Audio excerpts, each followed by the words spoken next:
Hi again, it's Jason from Fraser Valley Rose Farm, and I'm in my rose greenhouse, but today I'm talking about peppers, like this one here. Now, you might wonder why you would take pepper advice from your rose guy, but the answer to that is kind of interesting. Roses and peppers have a lot in common.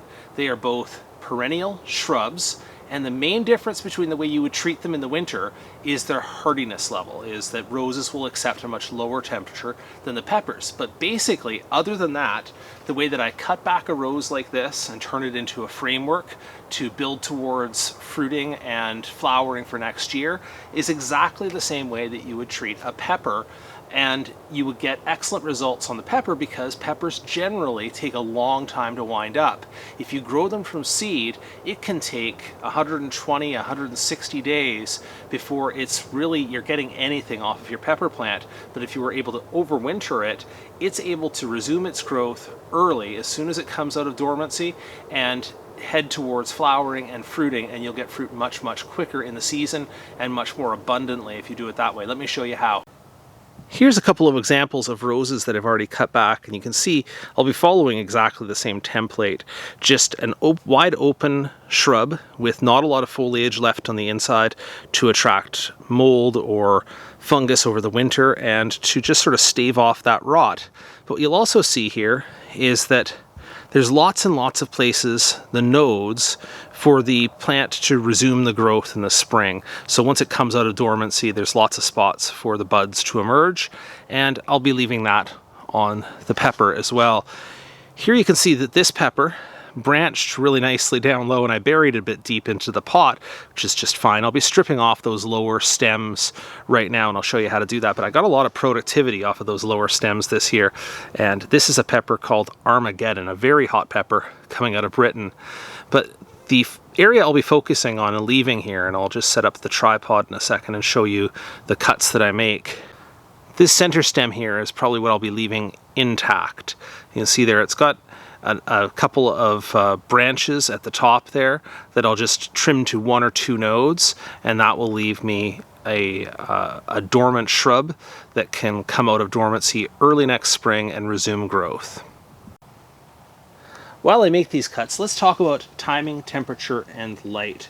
So timing wise, peppers actually begin to sulk when they get temperatures below about 55 degrees Fahrenheit. So that's when I start to think about cutting these back and bringing them indoors.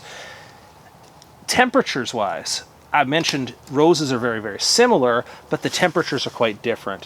When I aim to have my roses overwinter and when I'm putting them dormant, I'm looking for temperatures that are more in the range of about 35 to 40 degrees Fahrenheit. Approaching freezing on the low end is not a problem for roses. For peppers, it's a big problem. So you're actually targeting a temperature much closer to about 50 degrees over the winter for your peppers. And see, I'm leaving some nodes here.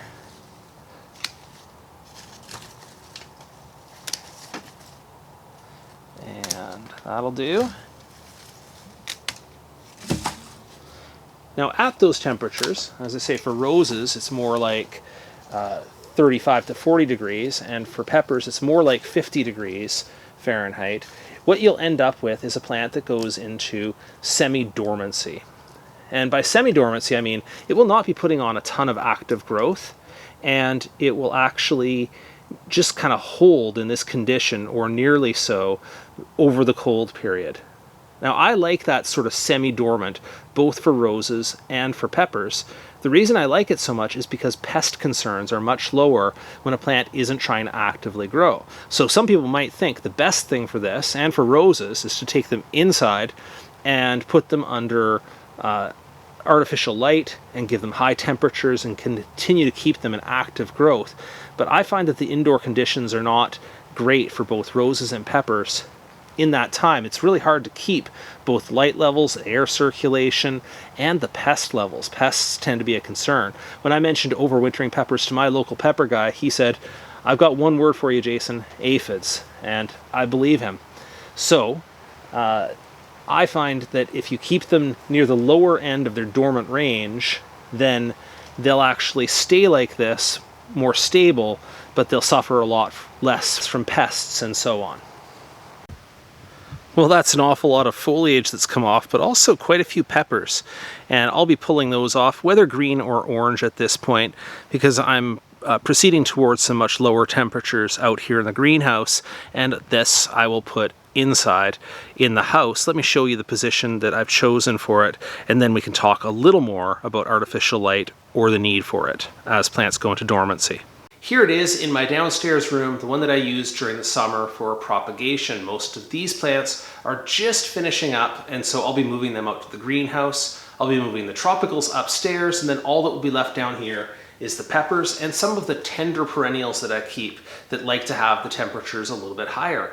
The temperature in this room is just about ideal for this purpose. It bottoms out around 50 degrees Fahrenheit over the winter, which is a great temperature to keep the peppers in that sort of semi-dormant stage, so they don't require a whole ton of extra management. I do want to talk a little bit about light, because as you can see, the only real source of light in here, I mean, I have the timed lights, but I don't run those during the winter. The only real source of light in here is just a bright window, south-facing window, and it just lights the room kind of dimly during the winter. That's about right for the peppers. They don't need a whole ton of light, they just need a little bit.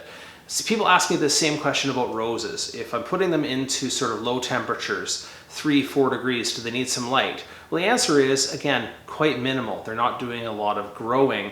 And in fact, if you get them down into that sort of very cold, approaching freezing range, and it stays there pretty consistently, their light needs fall to nothing. Think in this case about all those rose suppliers who dig up their roses in the fall, put them in the cooler or heel them into the ground, and just keep them dark all winter in cold temperatures. That's how roses are stored when they're fully dormant. Semi-dormant, a little bit of light. This is, I'm going to call in that category of semi-dormant. All right, I hope that answers your questions about overwintering peppers, and also clarifies some things about overwintering semi-dormant roses. If you have any questions about that, please drop those into the comments below the video. I'm happy to have a discussion about it.